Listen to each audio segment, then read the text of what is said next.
out here at a permission that Craig invited me to.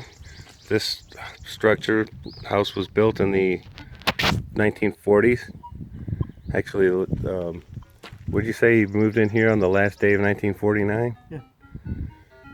And we got all this land to detect, and we're going to be bouncing from one place to another, and we'll let you know what we find. All Craig's first target of the day. Same hole, he found a little button, and he found a 1941 Jefferson. Good start. First hole. That's a crusty one. That's good. Here, dude.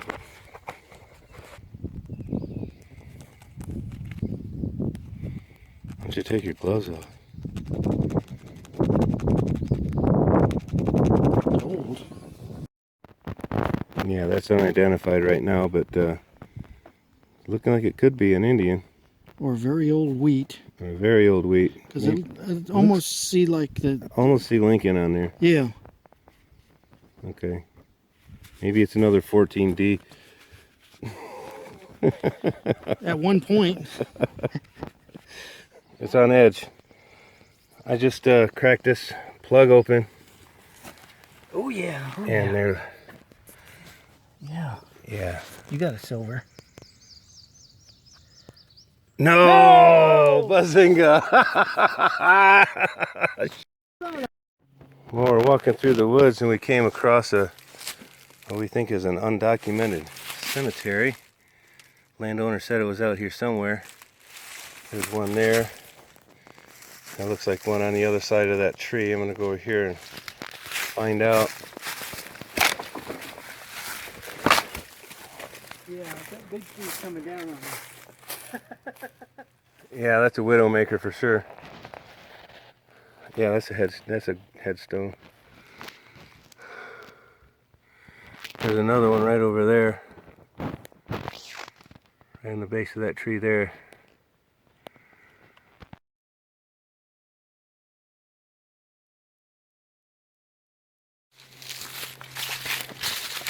All right, part two of our little adventure. 1850s house.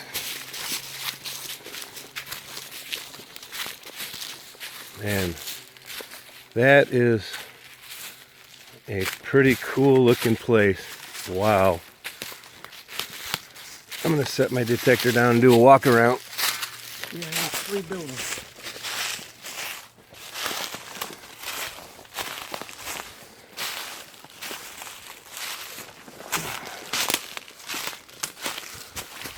Look at that. You got something? Let me get in the shadow.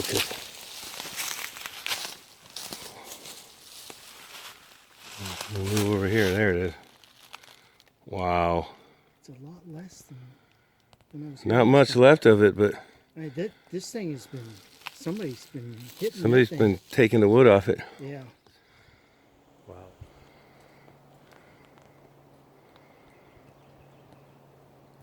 Wow.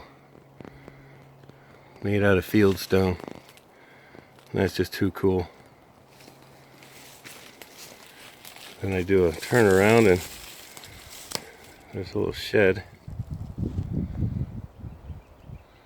That also has a chimney on it. And then right behind me is another structure. You can tell it's old. There's the square nails. And it's the other side showing the chimney.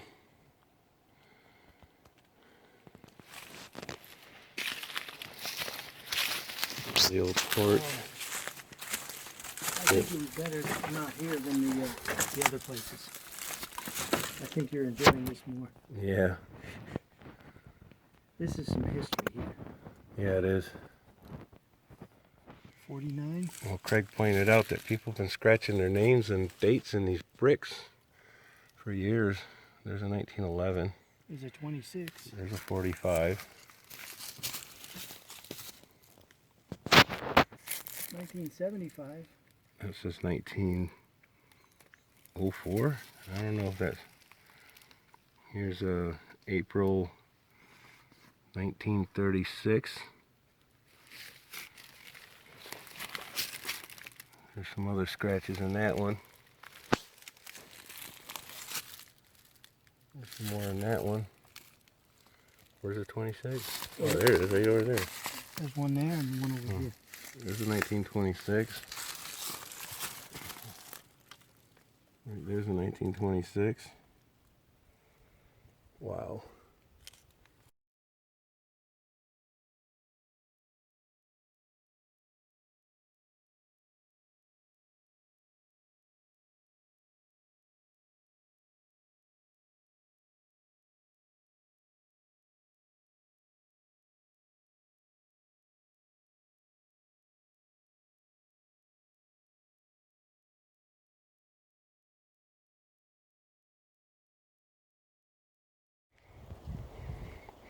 Well, I'm right out here by the old place, and I had an 81 signal. I got this thing. It's right under a root. I loosened it up, but I didn't pull it out yet.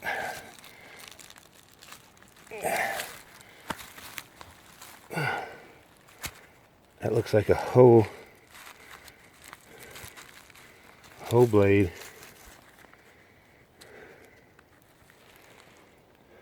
That's exactly what that is. Found an old gardening tool from the place. That's 1800s, easy. It's in right on the ground next to a really old rotten shoe. There's a canning jar lid. This one says Mason. Canning jars. Boyd, California. Nice. I look in here.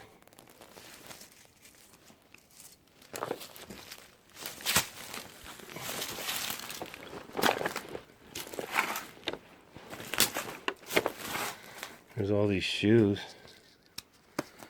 Might have been a cobbler shop.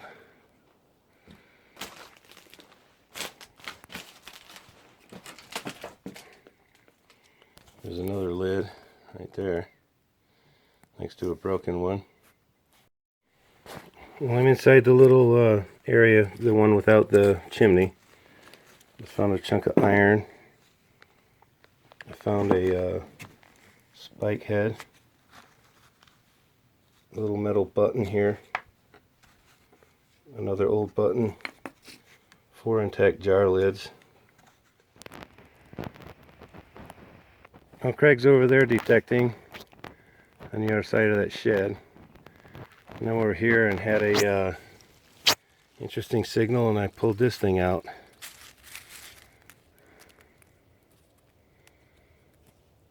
And still got the chain partially on it. That's pretty cool. I'm off the back side of that old house, and I just pulled a stove part.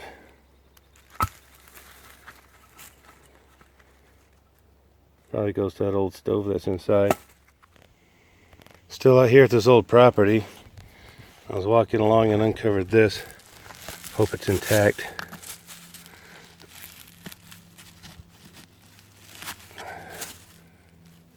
Yes, it is intact.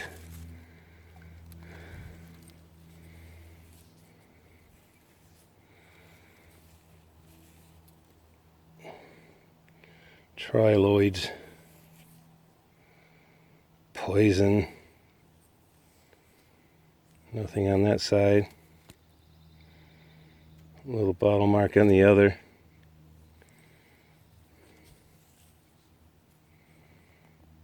Wow. That's cool. And it's intact. Poison bottles are identified by having some type of raised embossment on the surface and an unusual shape, so it could be identified, even in the dark. Because childhood poisonings were widespread in the 1800s, pharmaceutical companies began making poison bottles highly colored ribbed, knobbed, or odd-shaped. Unusual shapes include skull and crossbones and coffin shapes. Many poison bottles contained antiseptic tablets such as mercury bichloride and ammonium chlorate and were often stamped with skull and crossbones or in a coffin shape. The pills were dissolved in water to make an antiseptic solution. Triloids is a common low-priced poison bottle that contained mercury bichloride tablets comprised of corrosive sublimate and ammonium chloride. The Triloids brand was manufactured before and just after the turn of the century by the William R. Warner Company of New York and St. Louis. Two varieties of the Triloids bottle had poison, and Triloids poison on them. The blank side of the triangular-shaped bottle had a paper label. William R. Warner opened a drug business in the early 1850s at 2nd and Girard Avenue in New York. His company had a huge niche in the pharmaceutical market and saw continuous expansion until he sold his business in 1902. I just got a 4748 on the AT Pro. And whatever it is, it's in this dirt ball right here.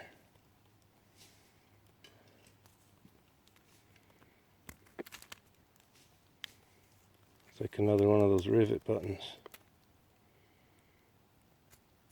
Yeah, this button's not very old. It says Oshkosh Bagosh on it. Probably an old coveralls button.